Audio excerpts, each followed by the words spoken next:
Welcome to Arkwood Sports, Episode 4. Today we'll be talking about NBA award predictions. Vlad Guerrero Jr. making his big league debut, and I will be redrafting the 2017 NFL Draft. So let's get started. My MVP is Giannis Antetokounmpo. Yes, it could go to James Harden, but I just think what Giannis was able to do in under 33 minutes per game and leading his team to 60 wins. Yes, Mike Budenholzer was amazing, as well as the head coach, and I think he had a lot to do with it as well. He will also be making an appearance on this list. I wonder what that would be for. But I just think what Giannis did, 27 points per game. I think it was like 12 rebounds per game, and almost 6 assists per game. Leading to 60 wins is almost absurd. So, almost 28 points per game, 12.5 rebounds per game, and almost 6 assists per game. Leading to 60 games. Yes, I know what Harden did was amazing, but I'm going to stick with Giannis Antetokounmpo for MVP this year. Moving on to Offensive Rookie of the Year. Sorry, I've been talking about too much football. Rookie of the Year, I have it going to Luka Doncic. You could argue Trae Young, but Luka Doncic averaged around 21 points per game, almost 8 rebounds per game, and 6 assists per game. And I think Trae Young was great the second half of the year. If he played the way he did the second half of the year, all year, he would have been an All-Star, All-NBA player. But he didn't. He had a really rough start, and Luka Doncic was just consistently better in my opinion. So he's going to win Rookie of the Year. Defensive Player of the Year, this one's tough. Don't really know about it a lot. So we're just going to say Rudy Gobert as a fill-in for now until I do more research on that. Sixth Man of the Year, I'm going to give it to Lou Williams for obvious reasons. I don't think I need to explain that one too much.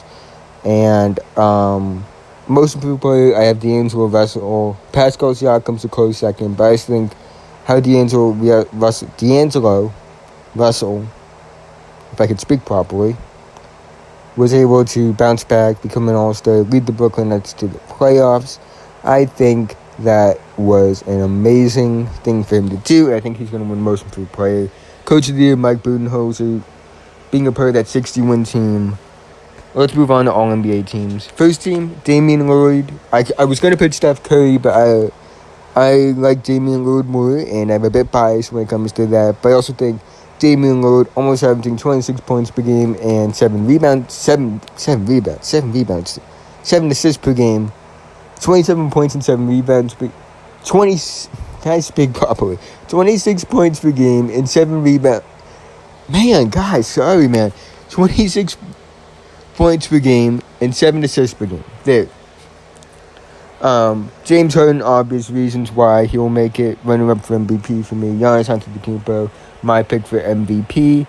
Paul George had an amazing year. Wasn't the MVP race till he had the shoulder injury, but averaging a career high 28 points per game. In center, I got Nikola Jokic. I just don't think you can really say otherwise. 20.1 points per game, 10.8 rebounds per game, 7.3 assists per game.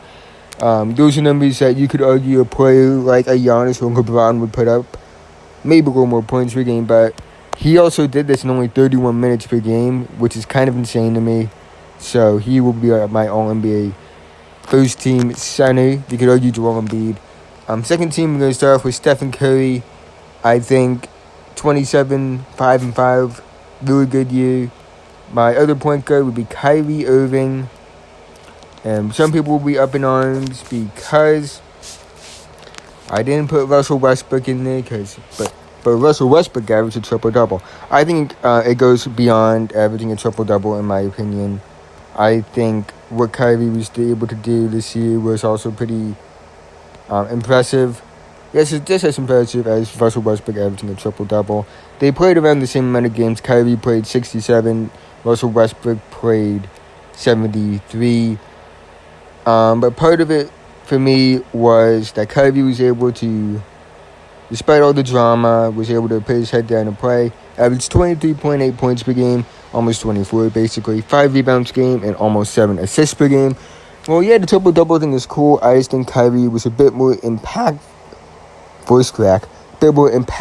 for what he was able to do with his team. And I know playoffs aren't a factor, but I think the playoffs are proving that that whole regular season thing is just them trying to work together. But I just think Kyrie Irving, All-NBA second team, surprisingly only his second All-NBA team in his career so far. Small forward Kevin Durant will be one of them. Kevin Durant had another amazing year because he's Kevin Durant, and Kevin Durant has amazing seasons, if you didn't know. Averaged about 26 points per game, 6.4 rebounds per game, almost 6 assists per game, which is a career high for him. Played in a total played 78 games, and he did this all in about 34.6 minutes per game, which is amazing to me because per 36, those stats equal out to 27 points per game, 6 rebounds per game, and 6 assists per game. But all NBA teams aren't based off the per 36 numbers, they're based off the current numbers, and I still think Kevin Durant is really deserving of it. He's been amazing in the playoffs so far. Again, doesn't relate to all NBA teams. And my second for the All-NBA second team, I think I'm going to go with Blake Griffin. In my opinion, this was his best year as a pro. 24.5 points per game, 7.5 rebounds per game, and 5.4 assists per game. Really helping a major key role for the Pistons to make the playoffs. Played 75 games, which I believe would be the most since he played 80 games in 2014.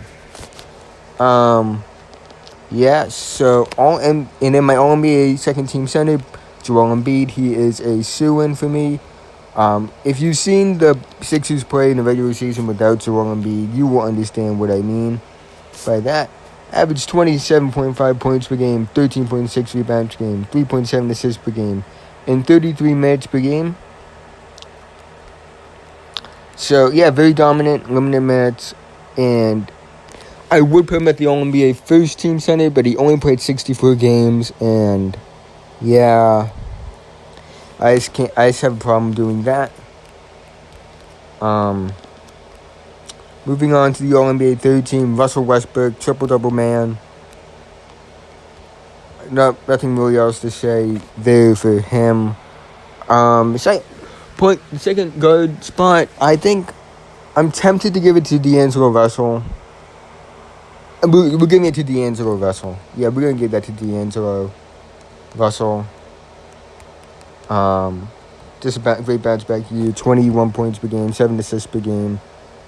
Just really good. Only played about 30 minutes per game as well. So, yeah, leading team to the playoffs. He was really good in that role. Actually, let's think about it.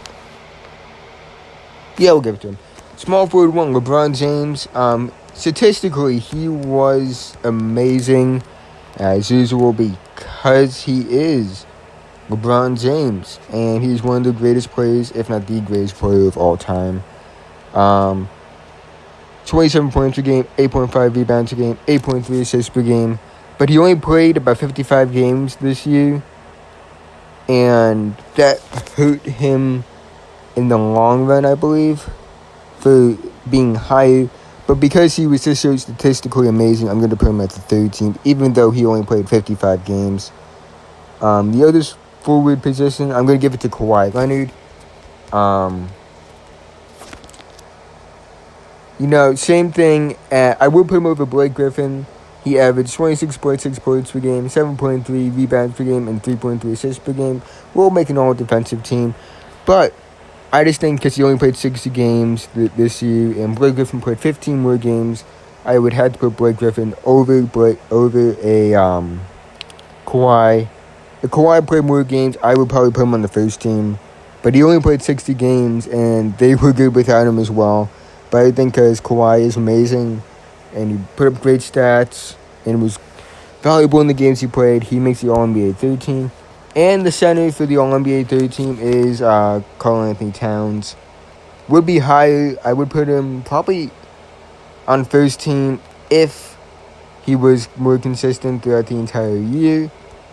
And his team made the playoffs, which they did not. Karl-Anthony Towns this year averaged 24 points per game, which is actually not a career high. It's second. Averaged 12.4 rebounds per game, which is a career high. 1.6 blocks per game, 3.4 assists per game, which is a career high. And, if his team made the playoffs, I would say he would be in the first team. But his team did not make the playoffs, even though he was on him. He was a machine the second half of the year.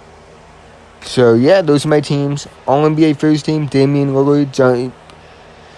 All-NBA first team, Damian Lillard, James Harden, Giannis Antetokounmpo, Paul George, and Nikola Jokic. All-NBA second team, Stephen Curry, Kyrie Irving, Kevin Durant, Blake Griffin, Joel Embiid. All-NBA third team, Russell Westbrook, D'Angelo Russell, LeBron James, Karl-Anthony Towns, and Kawhi Leonard. I'll go over all the teams again after I finish this recap, but if you want to get a quick recap now, all rookie teams, first team, Trae Young and Luka Doncic are locks, in my opinion, to make the teams. Then I'm going to go Marvin Bagley the third. Then I'm going to go Colin Sexton,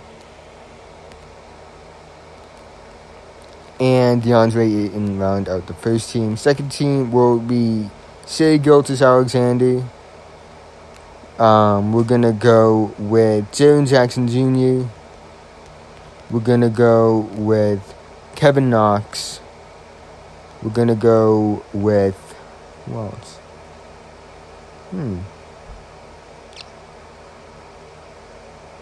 Who else would be one?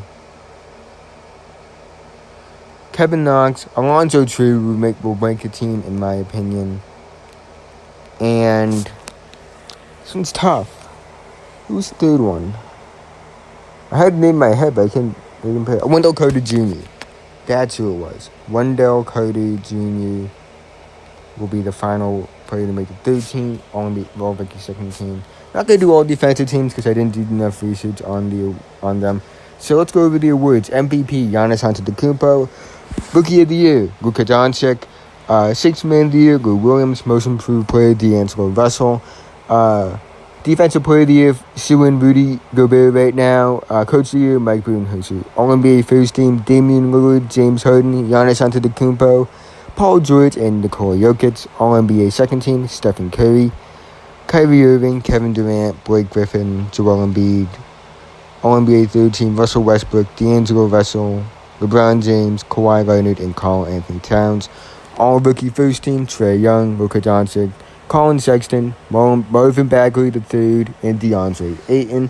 All-Rookie Second Team, so Shai Gilgeous-Alexander, Jaren Jackson Jr., Kevin Knox, Alonzo Trier, and Wendell Carter Jr. So yeah, those are my predictions for awards this year. Feel free to disagree and call me an idiot in the comment section below if you're on YouTube, or you can feel free to call me an idiot on Twitter. My Twitter handle is @Arkwood Sports. Link will be in the description if you're on YouTube, and it will be on the cover art if you're watching this on Spotify and eventually Apple podcast. Let's move on to Vlad Guerrero Jr.'s debut. Vlad Guerrero Jr., we talked about him in an earlier episode. One of my favorite players to come into the MLB draft in quite some time, if we're being real with ourselves. I was excited for this. Blue Jays ended up winning. Vlad Guerrero Jr. in his MLB debut he went 1 for 4 and had a double. He popped out twice. I think he grounded out once. And one time we thought he actually got the home run, but he didn't. But, it's just one game. He had a pinch runner. He was pretty good in the field, I think. Made a couple good plays in the field. He plays third base. I can't wait to see from him. I think he's going to be the face of Toronto sports for years to come. and he should follow in the footsteps of his Hall of Fame dad, Vlad Guerrero. Anything else I want to talk about? Oh, yes, I'm going to be redrafting the NFL Draft 2017. This is a very stacked draft class, in my opinion. Very stacked. A lot of guys played the Pro Bowl this year from this draft class. Myles Garrett, Mitchell Trubisky, Jamal Adams, Patrick Mahomes, Marshall Lattimore, Deshaun Watson, T.J. Watt, Buda Baker, Juju Smith-Schuster, Alvin Kamara, Kareem Hunt. Won't really talk about him that much. James Conner, Eddie Jackson, Tariq Cohen, George Kittle, another name that made the Pro Bowl. And they got the GOAT, Nathan Peterman. They were all in this draft class. Let's start with the first overall pick, Myles Garrett, to the Cleveland Browns. I think this pick stays the same. Yes, Patrick Mahomes was godlike this past season, but I just think when you have Myles Garrett, I just think he would. It's just gut instinct for me. He would be the first overall pick. Yes, Cleveland needed a quarterback, but if we're looking at this in hindsight, would you rather have Patrick Mahomes, then you don't trade the 12th, and then, would you rather have Patrick Mahomes, Denzel Wood, and Saquon Barkley? Actually, that's not a good example. That's how I'm going to put it.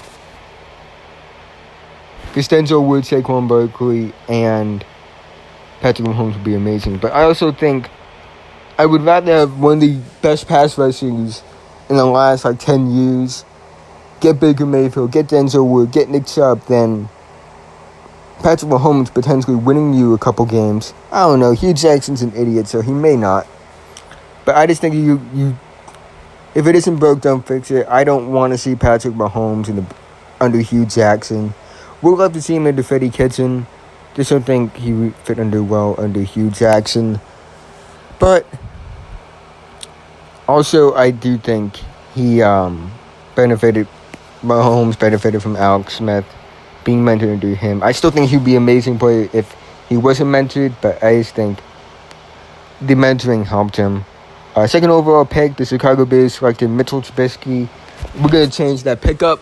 We're going to have him take Patrick Mahomes. I think Mahomes would have started over Mike Glennon a lot earlier.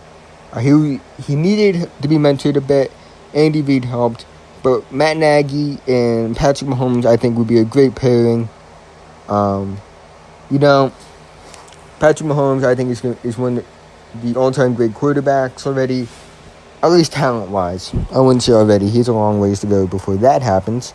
But I just think the world of him. Even, I don't think, I understand he was part of a great system in Kansas City.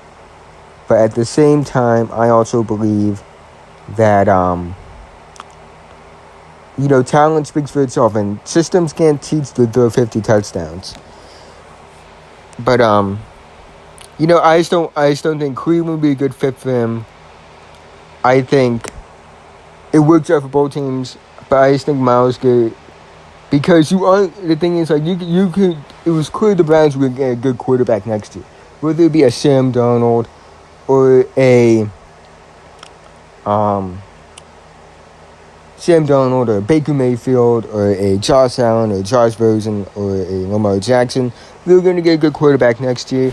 I just don't think you're going to get a player like Myles Garrett in the next 10 years. He's just that way. The combination of athleticism, technique, flexibility, it's just so hard to pass on that. So far, we got Cleveland Browns sticking with Myles Garrett, the Chicago Bears taking Patrick Mahomes, who would be a great fit next to in the Matt Nagy system. Third overall pick, the San Francisco 49ers selected Solomon Thomas. I don't think you can take him again because he has kind of been disappointing in the NFL so far.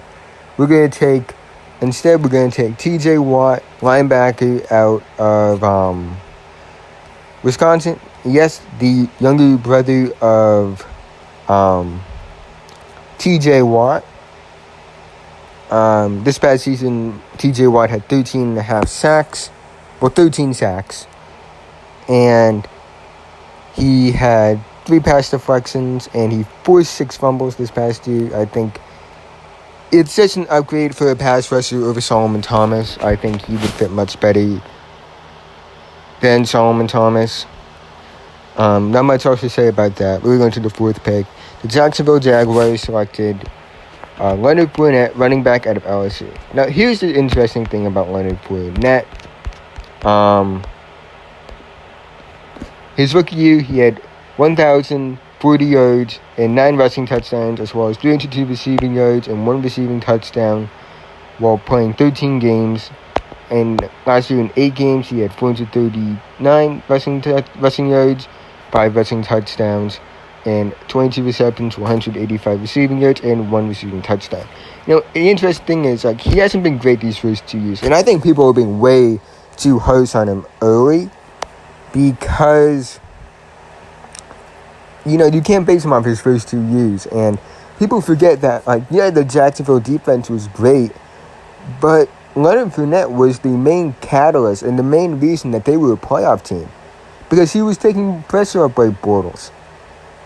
And it was allowing Blake Bortles to do things that he wasn't able to do. And you saw what it was like with Blake Bortles when Leonard Fournette wasn't there.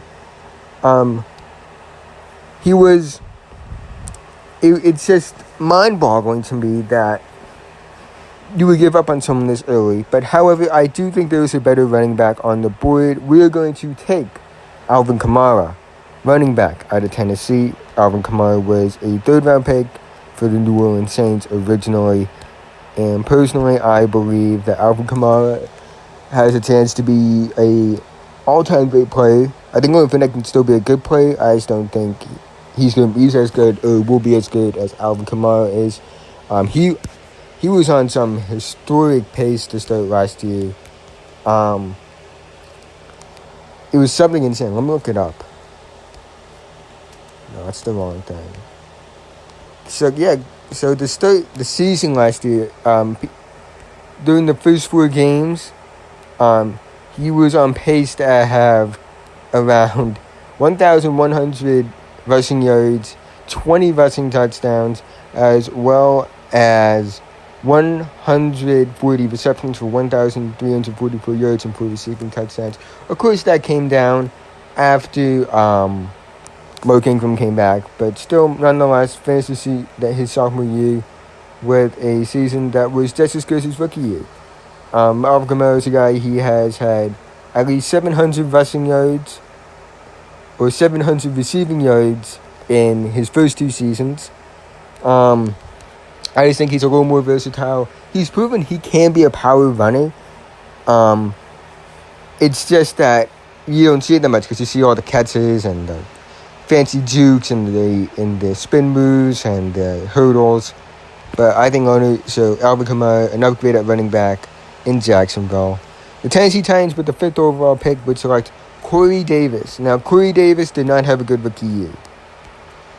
He was injured a lot. Actually, he had a solid rookie year. Came back his second year. Is starting to prove that he can be that number 1 target for them. Of course, the Tennessee Titans selected A.J. Brown in the 2nd round this year. I think they can beat A.J. Brown and Corey Davis can be a great duo. But I think when you need a box safety who can just fly around and make plays all over the field, you need to take him. And I think they would select Jamal Adams, a safety out of LSU, 6th overall pick actually. And I just believe that if you add him to that defense with Kevin Byard, I think they can form a great safety duo out there. And Jamal Adams was a guy who was supposed to go top 5, fell to 6, now he's going top 5. And that was his 6th overall pick, where the New York Jets snagged Jamal Adams, one of the best players in the draft. And he's not available now. And I have them taking Marshawn Lattimore to be finally a cornerback that can replace the void that has been left by the great Darrelle Revis. I'm not saying he's Darrelle Revis, but he fills the void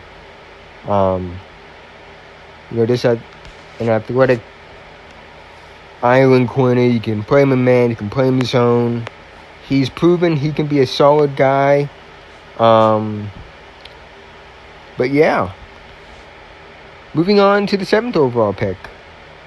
The LA Chargers would select Mike Williams, wide receiver at Clemson. Had a good second year, didn't have a good first year. Bounced back this past year. And I have them taking, drumroll, Eddie Jackson, the safety out of Alabama. Eddie Jackson is one of the best safeties in football right now. He's just been a monster. He fell all the way to the 4th round. I think he was first team All-Pro this past year. And, a lot of people had the Chargers taking Malik Hooker at the time of the draft. And I just think instead they will take a better version of Malik Hooker and Eddie Jackson. We're going to the 8th pick. Carolina, they took Christian McCaffrey. No need to change the pick there. Christian McCaffrey has proven to be that one running back that isn't 220 pounds. That is a force on the offensive side of the football. The Cincinnati Bengals took John Ross, the infamous 4-2-2 man, out of Washington. And instead, I'm going to have them taking Joe Mixon, running back out of Oklahoma. I think Joe Mixon is one of the best running backs in football. Very underrated player. The Bengals actually got him in the 2nd round because of a certain situation off the field. But he's going to go 9th overall. They got to take him now because they're not going to get him again. And, he was the 4th leading rusher, and I thought he was absolutely snubbed from the Pro Bowl.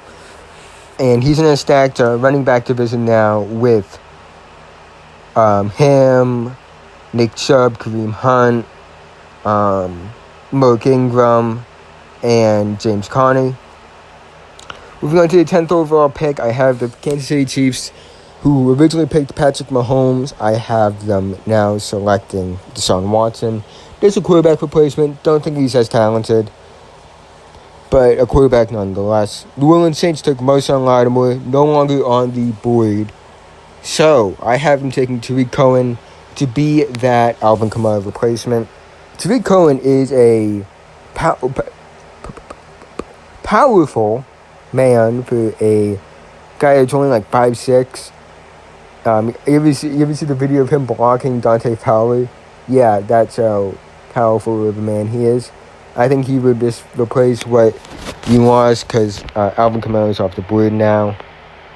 12th overall pick, Houston Texans take the final quarterback available in Mitchell Trubisky. They originally took Deshaun Watson, but of course he went 10 to Kansas City. 13th overall pick, Arizona Cardinals. I have them taking, they took Hassan Reddick, linebacker at Temple. I have them taking Juju Smith-Schuster, wide receiver out of USC. Juju Smith-Schuster, one of the more bright personalities. How did Antonio Brown make fun of him? But Juju Smith-Schuster, great player. I think people say, he only had good production because of AB, took pressure off him. But, he's a great route runner. Can play outside, can play in the slot. Good run after catch. You've seen the plays of him just catching the ball and running it like 50, 60 yards for a touchdown. So I think he would be a great player, and I think he could learn a lot from a guy like Larry Fitzgerald. And I think for maybe they get Kyler Murray down the line because the Cardinals suck, and Juju Smith-Schuster could form a great duo with him. But of course, we don't know how that would work because of how shaken up the draft has been so far. 14th overall pick, Eagles stay with Derek Barnett, made one of the biggest plays in the Super Bowl. Fumble recovery, that sealed the game for the Eagles. He's a great player. Indianapolis Colts stick with Malik Hooker. Baltimore Ravens stick with Marlon Humphrey. And the Washington Redskins, with the first big move of the draft, they selected Jonathan Allen. I have them taking Buda Baker to play safety.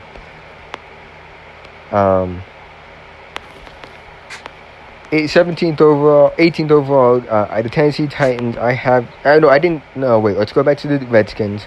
I overthought it. They took Jonathan Allen. He's a solid player, but I think there's a better player in my opinion, and that player would be.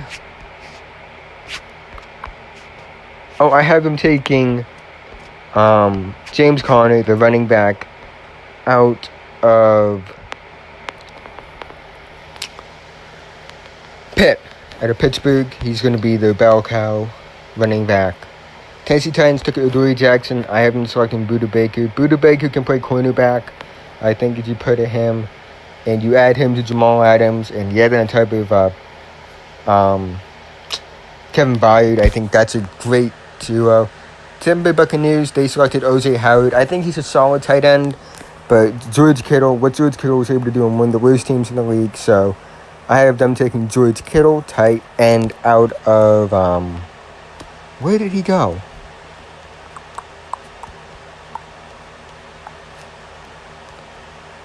George Kittle out of Iowa, a tight end out of Iowa. Man, Iowa loves producing those tight ends, don't they? So George Kittle goes 19 overall. I think it's a lot better than 19th overall, but, that's how draft works. 20th overall, the Denver Broncos. They take Deshaun. I'm kidding. They aren't taking Deshaun Kaiser.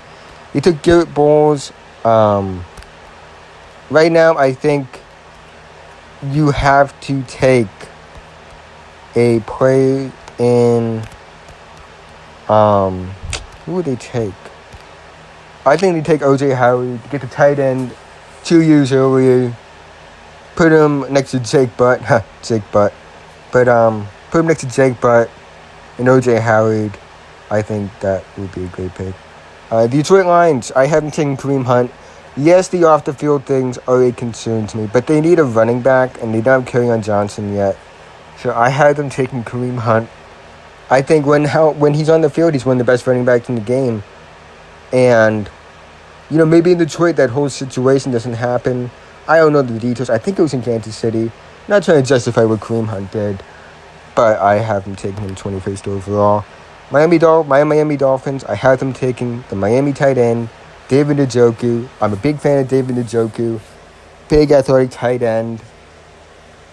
Probably could play basketball. 23 New York Giants, I have them taking Jabril Peppers. This to be a in-the-box safety, so when they inevitably let Landon Collins walk, maybe they won't trade Odell Beckham Jr. Maybe they will. Maybe they won't. Oakland Raiders, I have them taking Tre'Davious White, a player who has fallen a bit on the draft board for me. Again, I think he's a lot talented, but just based off the way that I've been doing this draft, I'm not taking it too seriously, so you can go put your hate in the comments about how I'm an idiot down below. And while you're at it, like and subscribe if you're watching this on YouTube. And follow the podcast. Same with Spark right there. I haven't taken Tre'Davious White. Atlanta Falcons, stick with Cleveland Browns. I have them taking Marcus Williams. I know he could go a lot higher, in my opinion, but Jabril Peppers is off the board. They take Marcus Williams. I know, forget about the Minnesota Miracle play, and just know that he's a really good player. Marcus Williams is. 26, the Falcons still take Takk McKinley. The Buffalo Bills, now on the clock, take Evan Ingram. This to get some sort of weapon on the field for Tyrod Taylor at the time.